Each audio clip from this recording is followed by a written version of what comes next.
Hello and welcome again to Rock and Roll by the Numbers with Bob and Justin. This week's episode is about the Rock and Roll Hall of Fame. The Rock and Roll Hall of Fame has been a topic recently. They just released their 2021 inductees not that long ago.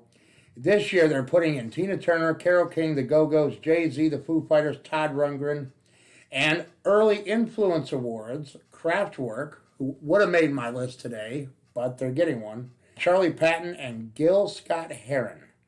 And then a Musical Excellence Award for LL Cool J, Billy Preston, Randy Rhoads. So we're not going to talk about who's in it and doesn't deserve to be in it.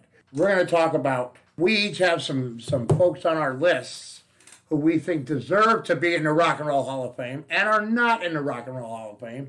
And this is an egregious list, by the way, because there are so many people. I narrowed mine down to 5. I think you got 4 or 5, but it's horrible, the people that are omitted from the Rock and Roll Hall of Fame that need to be in there almost immediately. Who's the first one you got, Bob? I've got the Jay Giles Band. Freeze Frame was an album I grew up with. Well, they did a lot of covers, but they had one of the best live shows. They were just high influential. I was from the Detroit area, and they were big in Detroit. Listened to them a lot. And I was actually surprised they weren't when I started looking. All over the radio when I was growing up. Freeze Frame was a good song. Centerfold. And that's even later than what I was thinking. Yeah, because you're going back. Yeah, we're going to blow your face out. You're going back to like Love Stinks. And Bloodshot. No, even before that, their first couple albums, Bloodshot, were really good. So they're a band that have had multiple careers. Because I know them from the 80s stuff. And you know them from the earlier stuff. But come on, either one. And now Jay Giles has passed away, so they will not be together anymore. No big performance. Well, we'll get something. We'll get somebody. Peter Wolf is still the vocal of the band. He's still touring and making music. That's a glaring omission. Even though a friend of ours, an associate director friend of ours, doesn't believe they belong in the Rock and Roll Hall of Fame, but she might have bad taste in music. I'm not positive. My first is Kate Bush. Why is Kate Bush not in the Rock and Roll Hall of Fame? Very good question. She's not even on my list, and I would put her on there. I mean, come on. Listen to her a lot. Just for the one song that I fucking love. Running Up That Hill. That's in my top 10 all-time favorite songs. But yeah, she deserves to be in the Rock and Roll Hall of Fame. Come on, how many female artists credit her as an inspiration? How many alternative artists credited her as an inspiration? R.E.M., Nirvana. They all say Kate Bush. Who's your next one? I have the Smiths. I thought about putting the Smiths on my list. Yeah, I can see why folks wouldn't like them. Like my wife never liked them because they can be droll, but they were huge in England. I like the droll. I like the complaining. I like the whining. I like the observations. Listen to them a lot of time put into the Smiths.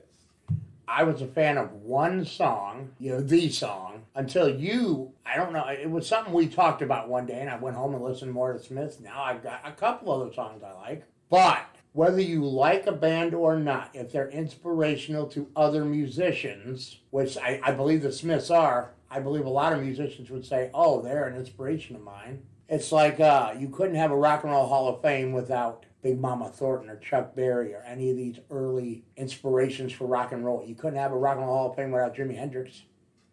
How would you do that? Or Robert Johnson. Yeah, because they inspired rock and roll, what rock and roll became. There's too early, like the Smiths inspired everything after them, All that moody goth English rock. They're one of those, them and The Cure maybe, and I'm sure The Cure's in the Rock and Roll Hall of Fame, so why aren't the Smiths? My next one is one we could talk about all day long. Foreigner. How is Foreigner not in the Rock and Roll Hall of Fame? We could sit here right now and just talk about song after song after song. That whole first album. Cold as Ice. Feels Like the First Time. Hot Blooded. Dirty White Boy. Head Games. Long, long, long way from home. And I'm not looking at anything, by the way. I'm just Star Rider. All the songs. A greatest hits album, 2 discs long almost. Where are they? Early 80s radio was dominated by a few. There's another band on my list that was dominated early 80s radio, late 70s, early 80s. That's not in the rock and roll Hall of Fame. There needs to be in there, man. Come on. How do you have that many hit songs? I don't get it. Who's your next? You won't like it, but Jethro Tull. I don't not like Jethro Tull. Good Lord, they've got 20 albums at least. Now, all the albums, all the hits, Grammys, they deserve to be in the rock and roll. And a trendsetter. And a unique act. Ian Anderson was a trendsetter. Everybody knows Ian Anderson, and they know why they know Ian Anderson. Because he stood on one leg and played a fucking flute. Who else did that in rock and roll? Well, yes. It was rock and roll. How many flutes in rock and roll is there? Great writer. They had some of the first concept albums. And that wasn't a thing back in the day. Did I have them on my long list? I did not. But I saw them on there. I looked up people on the rock. And I've got a page and a half written down here of omissions from the Rock and Roll Hall of Fame. So we'll definitely do a part 2 of this episode. But just for locomotive breath, they should be in the Rock and Roll Hall of Fame. That whole album. I don't know if I've heard the whole album. I'm a greatest hits man with some of the older bands that I'm not totally into. So I just pick up a greatest hits album. And from those greatest hits album, I have transitioned into listening to other stuff from them bands, but that's not one of the ones I've done. My next one, and here's one we'll both talk about because we've talked about this band on other podcasts. We've talked about seeing them live. The Guess Who. Once again, how do you dominate radio, have that many hits, be that memorable? I'm sure they're in the Canadian Rock and Roll Hall of Fame, but they're not in the Rock and Roll Hall of Fame. I mean, think about the mainstream hits. American Woman, These Eyes, No Sugar Tonight, Share the Land, Albert Flasher. She's Come Undone. Coming Down Off the Money Bag. We could go on and on, I'm sure, if we thought about it long and hard enough. I've got 2 or 3 greatest hits albums at home for the Guess Who. Not like a 3 album, it's 3 different greatest hits. The fact that they have more than one greatest hits album, and that's not even the album I grew up with the Albert Flasher album in the early 80s, I want to say. Clap for the Wolfman. I think that might be Wolfman Jack's only appearance in an actual song. And they're still alive. They're still touring. Put them in there while they have a chance to actually appreciate it. Instead of waiting for people to die. And you can put in every hip-hop artist in the world, but you can't put in the Guess Who? Cleveland, get it together. Who's your next? I have, which I've been playing a lot of lately at work, the Monkees. The Monkees. I was surprised, but I understand why, because they were sort of frowned upon. Their beginnings was done by a TV producer, and they were brought together as basically non-musicians to play musicians, and were given the royal treatment, which the guys who went from bar to bar every night in a van hated that kind of introduction into it. Maybe that had something to do with it, but I think they adapted well. And they have a lot of good songs. I'm going to say this. I'm going to play devil's advocate and say, here are 4 guys, 2 who were actual musicians, and that was Peter and Mike. Mickey and Davey were not musicians. They were actors. They tried out for a show. They got the roles. They weren't allowed to play their own music. They sang in a studio with all the production behind it, so it made them sound good. The 2 musicians, Peter and Mike, got a little aggravated because they wanted to be musicians. They taught Davey and Mickey how to play. Here are 2 guys, actors, who are already in a band, learned how to play instruments, pianos and drums and tambourines are easier instruments to learn how to play, I give you that. But they learned how to play those instruments enough that they recorded their own music, they toured. They became a real rock and roll band with so many goddamn hits that, tell me your fact again about England? They're one of the biggest 3 selling... Yeah, there's 4 albums that were number 1 all at... I forgot the actual category, but... There's 4 albums, I think every song went to number 1. Maybe something like that. And this is in the UK. And this Sgt. Pepper's is one of them. the soundtrack to The Sound of Music is the other. And to the Beatles' first 2 albums, for crying out loud. The Monkees' first 2 albums. The Monkees' first 2 albums, yes. The Monkees. Of all things. All the albums they've sold, all the hits they have, the fact that they were putting out albums in the 90s, because I got their 90s album, that was then, This Is Now, that had some greatest hits, but it had a lot of new stuff on it. It was all good, by the way. You could say, oh, here's some actors from a TV show, or you could say, here are some dedicated fucking musicians who learned how to play instruments, became great at it, or at least good enough to put all those hits. Tommy James and the Shondells. Groundbreaking. I mean, Crimson and Clover. Tommy James. Crystal Blue Persuasion. I Think We're Alone Now. Hanky Panky. I have no words. None. I did not expect when I looked up who wasn't in Rock and Roll Hall of Fame to see Tommy James's name. Not at all. He's still alive, isn't he? I don't know. Well, let's hope. I don't know. I'm hoping Tommy's still alive. It'd be kind of cool. But yeah, why aren't they in the Rock and Roll Hall of Fame? With all those hits and how many times you got to be covered by lesser artists to be recognized for what you've done? Because I have to, Kate, how many times has that song been covered, Running Up That Hill? By the way, I know basically nothing else of Kate Bush. I've listened to a couple of things. I'm not a big fan of hers. I realize she was inspirational, but that song is probably top 5 all time for me. Maybe top 10. But I love that song, man. Come on. And that song's been covered by so many people. All the Guess Who songs that have been covered. All the Foreigner songs. Tommy James has been covered by. Tiffany did it in the late 80s. I Think We're Alone Now. Crystal Blue Persuasion. Oh, yeah. Crimson and Clover. Joan Jett. Yeah. Crystal Blue Persuasion was played ad nauseum on one of our favorite TV shows, Breaking Bad. When Walt dies, what song do they play? Crystal Blue Persuasion. What other song could they have played? None. That was it.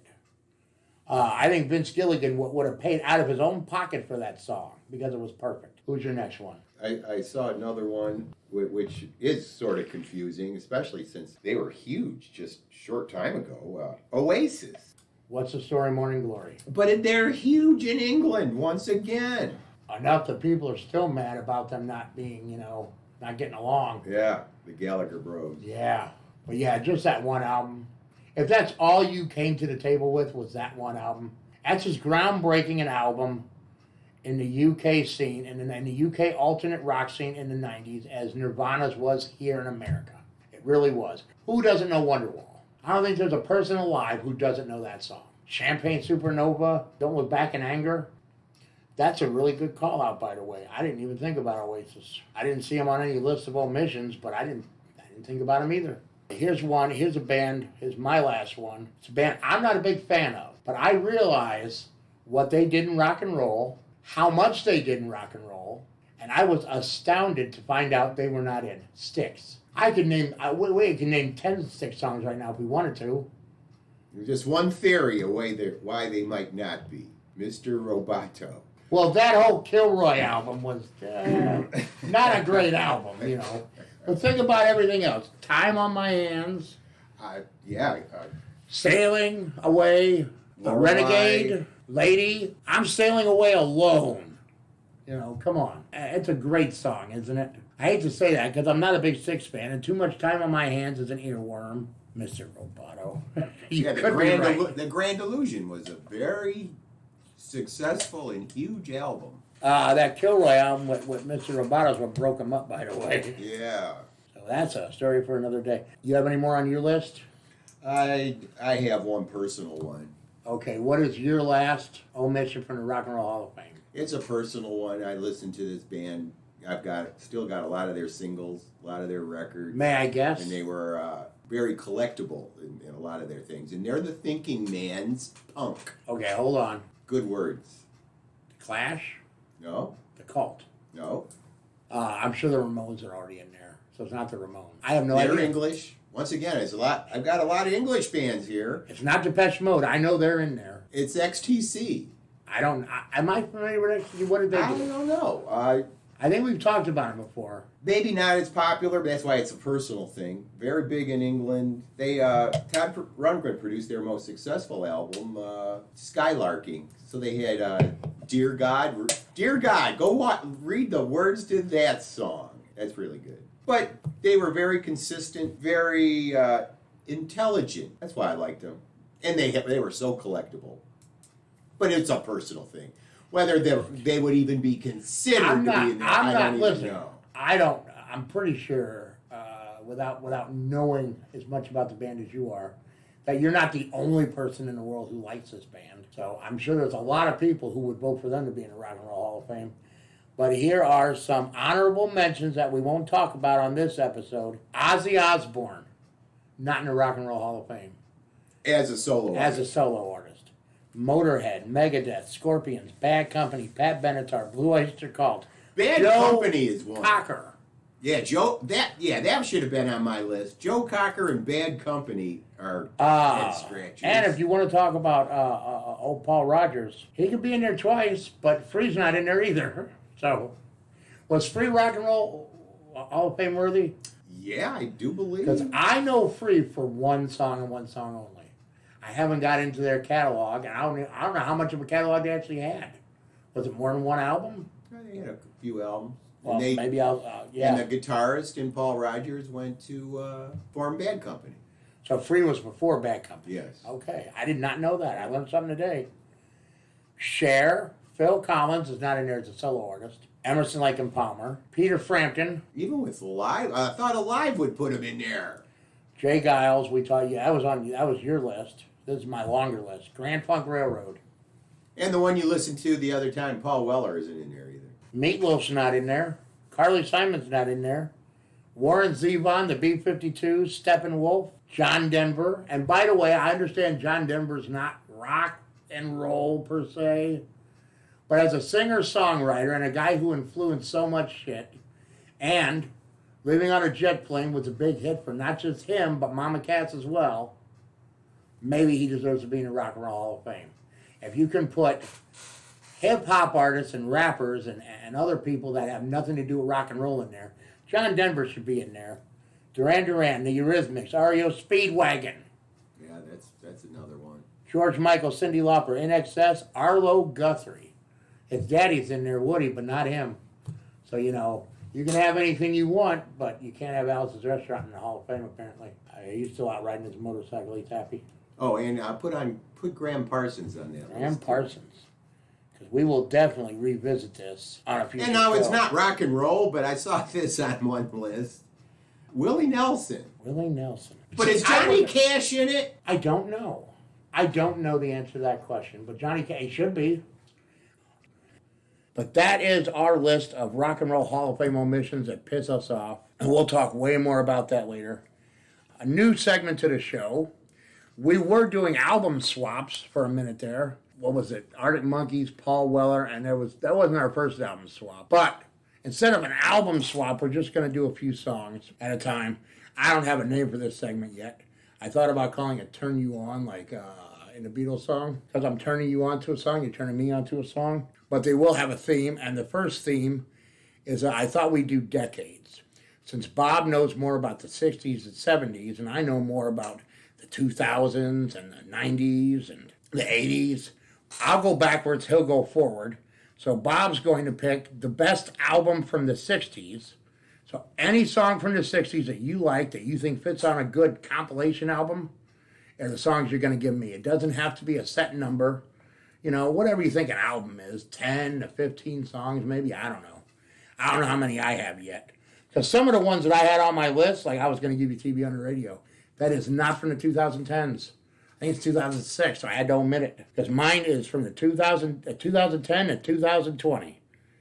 And I'm giving you what I think are the best rock and roll songs from those 10 years. And we'll start with two apiece today. We'll talk about them next week. And when we're done, I will actually physically make two CDs, and we'll both listen to one at a time, and we'll talk, we'll both listen to the 60s, and then we'll come back and talk about the whole album as a whole. And then we'll both listen to the 2010s and talk about that album as a whole. They don't have to be deep cuts. They can be whatever you want, whatever you like. So if you found 15 Beatles songs that you like from the 60s and you think those are the best, that's what we get. So what is your first song that I will be listening to tonight? It is actually a single. It was released as a single in 1965, in between albums of a very prolific artist. And it is called, the name of the title is not in the song. The title is Positively 4th Street. Bob Dylan. Positively 4th Street. And I had to ask I you believe to spell you positively. will, the first couple words, you'll probably have heard this before. He didn't play but that. it's sort of a deeper cut. No, he did not.